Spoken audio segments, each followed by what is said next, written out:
Vamos a hablar de dos operaciones que nos permiten conocer, estudiar campos vectoriales. Recordemos cómo hacíamos en el curso previo de cálculo diferencial, matemática A, para conocer o estudiar una función. Nosotros teníamos el objeto de nuestro estudio en el curso previo y la herramienta para poder estudiar esta función es la derivada. Con esta herramienta nosotros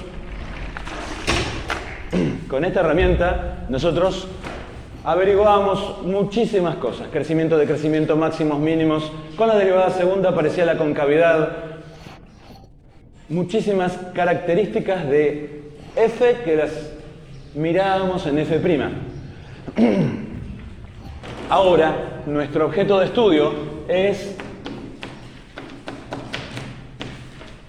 el campo vectorial. Queremos averiguar cómo es, queremos estudiarlo. Acá tenemos un campo vectorial en R3, también podría ser un campo vectorial en R2. Vamos a expandir nuestra herramienta de trabajo, la derivada primera, a este caso, ¿sí? Recuerden que f es un vector cuyas componentes m, n, q son funciones de tres variables.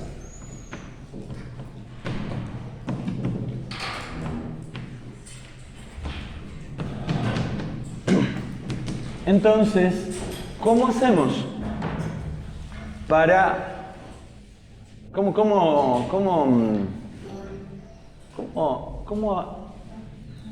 ampliar, expandir o llevar esto aquí?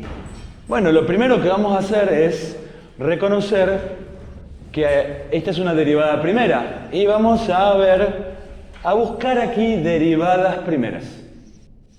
¿Ya? ¿Cuántas derivadas primeras hay? ¿Cuántas hay? A ver, decime. Una para cada variable. Decime. ¿Tenemos cuántas funciones? 3. ¿Cuántas variables? Bueno, empecemos. ¿Cuál es la primera derivada primera que se les ocurre?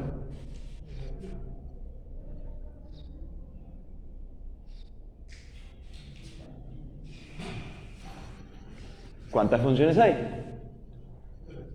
¿Cuántas variables hay? Bueno, empecemos.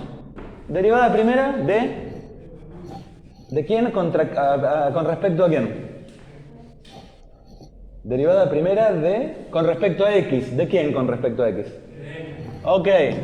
La vamos a anotar con notación de subíndice. Recuerden que esto es lo mismo que derivada parcial de m con respecto a x. Otra variable, otra derivada. ¿Qué otra más hay? Ok, de m respecto a y, muy bien. Ya tenemos dos. ¿Cuántas más? Perfecto. 3.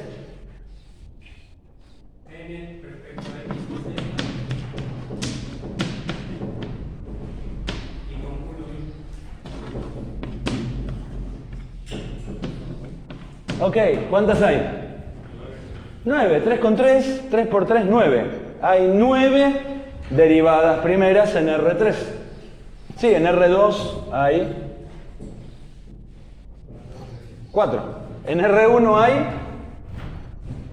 1. Ok. En R1. Muy bien, vamos a agruparlas. Estas que están acá las voy a agrupar. Y con estas tres definiré la operación de divergencia. ¿Qué es la divergencia? Es la suma. La voy a anotar ahora con notación de la D despeinada.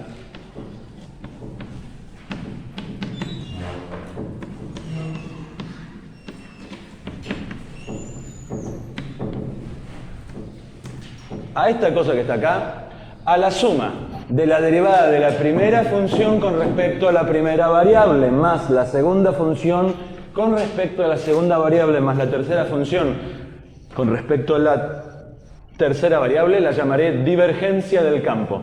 Y la anotaré así, o también la podré anotar así. Donde este símbolo que está aquí es un ayuda a memoria. ¿Por qué? Porque tenemos algo, una especie de producto punto entre dos vectores. ¿Cuál es el vector f? Es el que está ahí arriba.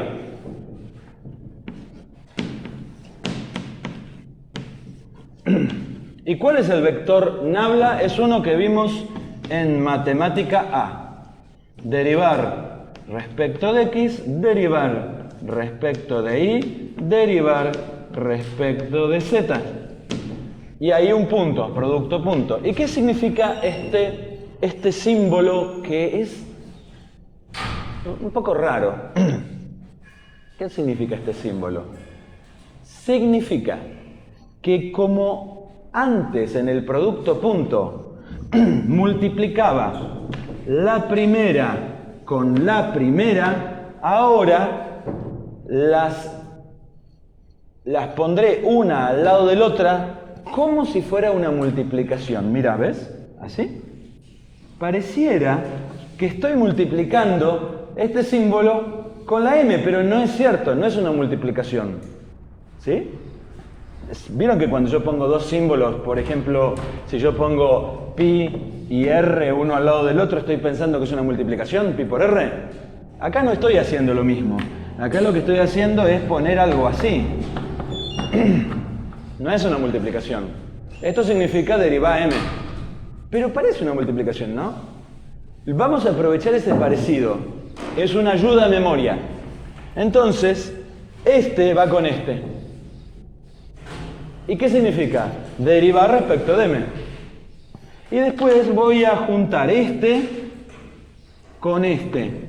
¿Y qué significa? Derivar n respecto de y. Y después voy a juntar este que está acá con este que está acá. Y significa derivar q respecto de z. Y después sumarlos, como si fuera un producto punto. ¿Se acuerdan del producto punto? Más o menos. Bueno. Recuerden, refrésquenlo.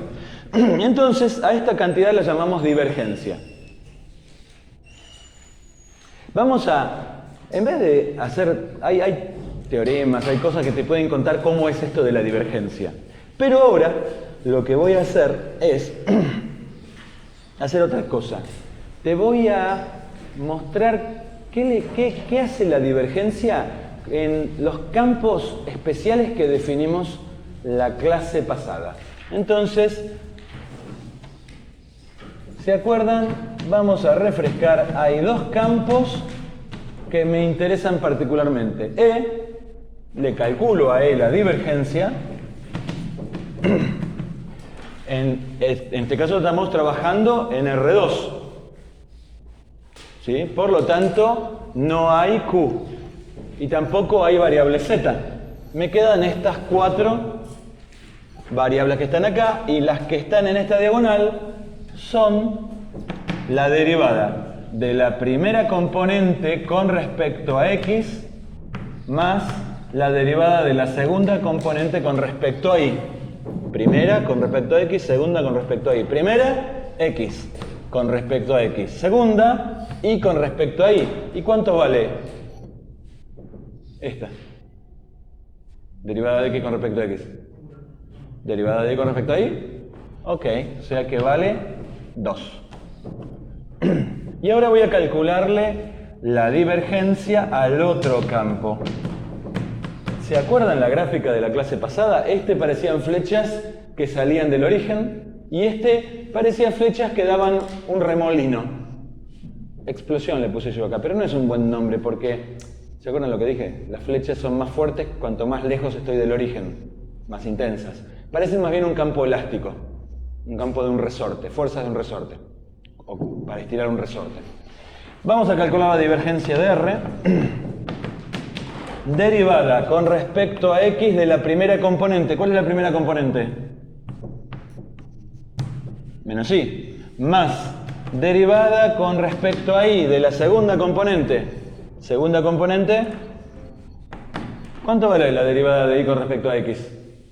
Cuando son dos variables independientes, no tienen nada que ver la una con la otra. 0, ¿no? ¿Y derivada de X con respecto a Y? 0. Ok. Entonces, este campo, el R, es un campo, lo llamaremos ahora de divergencia nula. De divergencia nula. Y este campo es un campo de divergencia no nula. Y esto nos va a interesar. Y les va a interesar a ustedes cuando trabajen con electricidad, magnetismo y fluidos. Y gravitación, por ejemplo. Van a utilizar estos resultados. Vamos ahora a... en color naranja, a ver si me da color naranja. Vamos ahora a ver que nos quedaron 6 derivadas sin usar. Esta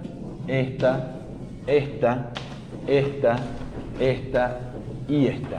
Las llamaremos a veces, muchas veces se las llama derivadas cruzadas. ¿Por qué cruzadas? ¿Qué tienen de cruzado?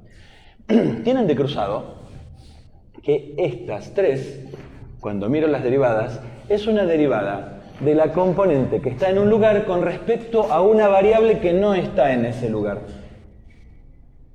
¿Sí? Esta es la componente que está en el lugar número 1 del vector. Y la derivo con respecto a Y, que está en el lugar número 2. O a Z, que está en el lugar número 3.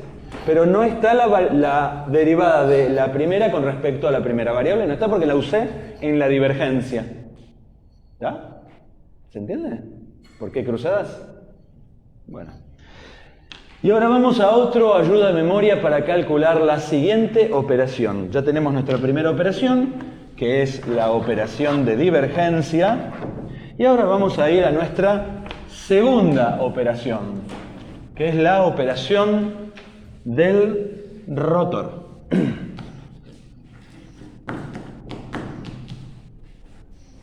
La operación del rotor, que también escribiremos con ayuda del símbolo triángulo para abajo, que muchas veces le llaman nabla, lo escribiremos así.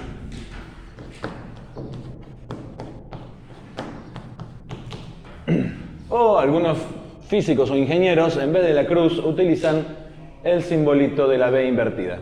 ¿Sí? Van a encontrar en vez de este símbolo algo así. Es lo mismo. ¿Qué es esa operación de ayuda que yo les propongo de ayuda a memoria? Bueno, vamos a ir despacito. Esta ayuda a memoria, ¿sí?, formarán una tabla. Arriba en la primera fila le pondrán versor I, versor J, versor K. Primera fila. Segunda fila le pondrán las que llamamos componentes, que es un poco raro porque esto no es verdaderamente un vector. Las 3 componentes estas que están acá, del vector nabla. Derivar respecto de X. Derivar respecto de Y. Derivar respecto de Z. Si siguen estudiando, verán que estas cosas se llaman operadores. Un ingeniero, un físico ingeniero llamado Heaviside, que desarrolló un cálculo con esas cosas bastante interesante. Creo que le llaman cálculo de operadores o cálculo operacional, hace como más de 100 años, en el siglo XIX creo que. Y después finalmente les ponemos las componentes ordenadas de F, que son M, N, Q. Bien. Hay que ponerle signos a la primera fila. Le pondremos un más a la primera, un menos a la segunda componente y un más de nuevo a la tercera. ¿Y cómo se usa esta ayuda a memoria? Lo primero que hacemos es escribir más i, y luego escribir una tablita que se obtiene de la de 3×3 tachando la fila y la columna de i. Tachando la fila y la columna de i me queda una tabla de 2×2. ¿Cuál es la fila de i? La de arriba. ¿Cuál es la columna de i? Esta que está acá. ¿Qué me queda? Voy a abreviar. Voy a poner este símbolo que a mí me gusta, que significa derivar con respecto a i, para que me quede más chiquito. Derivar con respecto a i. Derivar con respecto a z, nq. ¿Está claro que esta tabla de 2×2 es la que me queda de la de 3×3 si tacho fila y columna de la i? ¿Está claro eso? ¿Seguimos? Ok. Siguiente, ya hice con esta, ahora sigo con esta. Menos j. Ahora lo mismo, voy a crear una tabla de 2×2 tachando la fila y la columna de j. La fila es la primera, la columna es esta. ¿Qué me queda? Derivar respecto de x, m. Derivar respecto de z, q. Última, voy acá. Pongo más k y hago una tablita, esto ya es aburrido, de lo que me queda, de la de 3×3, cuando tacho la fila y la columna de k. Fila y columna, ¿qué me queda? Derivar respecto de x, m. Derivar. La diagonal que baja es la positiva. La diagonal que baja así es la positiva. Si fuera una función de matemática del curso previo sería una función decreciente, ¿no? ¿Está? Ok, la positiva. Entonces, q con respecto a x, m con respecto a z. La diagonal que baja es la positiva. Más k. N con respecto a x. M con respecto a y. Esto que está acá es lo que llamamos rotor. Vamos a hacerlo concretamente. ¿Cómo se hace para usar esto y calcular el rotor de E y el rotor de R? Pero antes miremos una cuestión. Esta fórmula sirve en R2, en R3, perdón, no en R2. Esta fórmula sirve en R3, pero no en R2. ¿Cómo hacemos? Nosotros, para llevarla a R2. No parece tan fácil como acá, como en la divergencia. Bien. Vamos a crear un campo de R3 que sea lo más parecido posible a E. Les propongo que el campo de R3, que es lo más parecido a E, es este. ¿Está? ¿Hasta ahí estamos? Y lo mismo para R. Voy a hacer lo mismo para R. Entonces ahora voy a calcular el rotor de E. Empezamos. I. Derivada. ¿De quién? Bueno, si me olvidé. Esto nunca me lo acuerdo yo. Esta fórmula jamás me lo acuerdo. Entonces, ¿qué hago? Vuelvo a empezar. I más I menos J más K. Derivar respecto de X, derivar respecto de Y, derivar respecto de Z, X, Y, 0. Empiezo de nuevo. No trato de acordarme esto. No me lo acuerdo. Yo personalmente hace 30 años que hago esto, ¿eh? No me lo acuerdo esto. ¿Me acuerdo esto? Voy a mi ayuda de memoria. Entonces, de nuevo, más I, paréntesis. Me queda esta tablita. Derivar 0 respecto de I. Menos derivar y respecto de z. Sigo. Menos j. Derivar 0 respecto de x. Menos derivar x respecto de z. Más k. Derivar y respecto de x. Menos derivar x respecto de y. 0, derivada de 0. No me equivoqué en nada. 0 respecto de 0. 0 Derivar de una variable independiente con respecto a otra variable independiente. 0, 0, 0, 0. El rotor del campo E vale 0. El rotor de este campo vale 0. Algunos dirán no tiene rotor. No rota. Sigo lo mismo, hagamos la misma historia. Ahora quiero calcular el rotor del campo R. Esto es igual a I más I menos J más K. Derivar respecto de X, derivar respecto de Y, derivar respecto de Z. Llevo mi campo de 2 dimensiones a 3. Le agrego un 0 al final. Menos IX0. ¿Y qué me queda? I. Derivada de 0 respecto de I, 0, menos derivada de X respecto de Z, variable independiente con respecto a otra variable independiente, derivada me da 0. Menos J, derivada de 0 respecto de X, 0. Derivada de menos I respecto de Z, variable independiente con respecto a 0. Ok, más K. Derivada de X respecto de X, 1. Menos. Derivada de menos I respecto de I, menos I respecto de I, menos 1. 1 menos menos 1, esto es 2K. O sea, vuelvo acá, 2K. O sí, si querés es 0, 0, 2. Muy bien.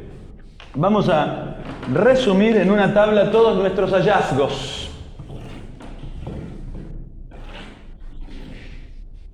Acá tenemos el campo E.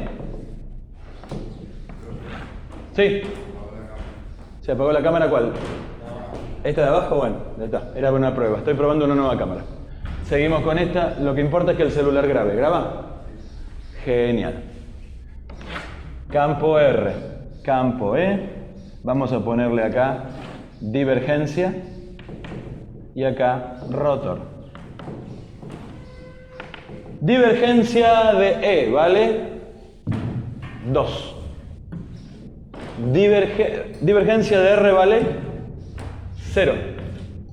Rotor de E vale 0. Atención, 0 vector, ¿no? Porque el rotor es un vector. ¿Está? 0 vector. Y rotor del campo R es 2 vector, 2K. Muy bien. El objetivo de esta pequeña clase de cálculo es presentar dos operaciones. Vamos a distinguir los casos en que estas operaciones dan 0 y los casos en que las operaciones dan números diferentes de 0.